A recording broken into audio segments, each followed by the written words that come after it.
Hi, Dr. Heather here from Wellspring Chiropractic Lifestyle Center. Today I want to give you some tips on how you can address inflammation.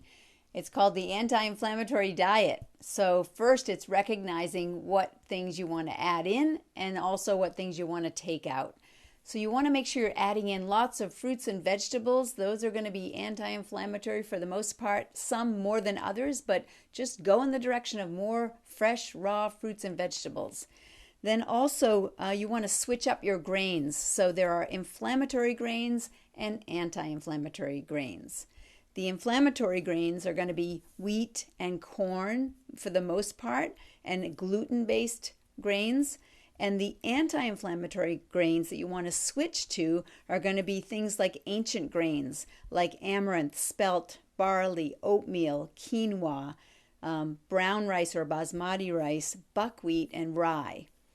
You also want to look at the proteins you're eating. So conventionally raised meats are going to be inflammatory. If they're fed grains, the grains are inflammatory and that makes them inflammatory. So you want to go with the 100% grass-fed meats, the pastured porks, the free-range chicken. Those are going to be anti-inflammatory, so make sure you're choosing those. And when it comes to fish, you want to go with the wild caught, not the farm raised. If we want to look at foods to avoid, again, it's going to be a lot of the white foods, so white sugar, white flour, as we said, wheat, corn, farm raised salmon, grain-fed meats and dairy. Nightshade vegetables can be inflammatory for folks, so that's peppers and tomatoes and potatoes and eggplant.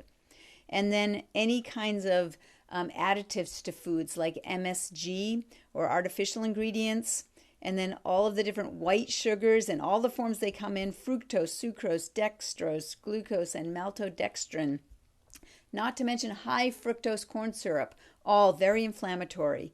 And then the artificial sweeteners, except for stevia, the artificial sweeteners that are the Splenda and that type of category, those are going to be inflammatory, very inflammatory to the brain as well.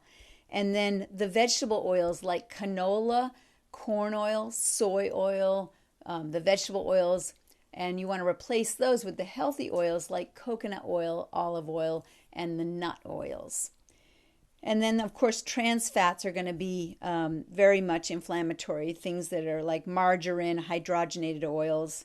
Other things are going to be alcohol, processed fried and refined foods, shellfish, and then artificial flavors, colors, and preservatives. So you want to stop doing the inflammatory ones and switch over and start adding in the anti-inflammatory. Adding certain spices to the diet can be helpful as well. So turmeric is a very anti-inflammatory spice, so add lots of that to your diet. And then the fish, it's the fish oil that is also anti-inflammatory. If you're not getting enough of that in your diet, then you may want to think about supplementing with fish oils, either the liquid or the capsules, and then also adding turmeric. Turmeric forte is, research shows, is one of the most powerful forms of turmeric you can use that really does drive down inflammation. It's one of my most popular, best-selling products that I have. So I hope that that helps you. If it does, please share this with friends and family, and I look forward to sharing more with you again soon.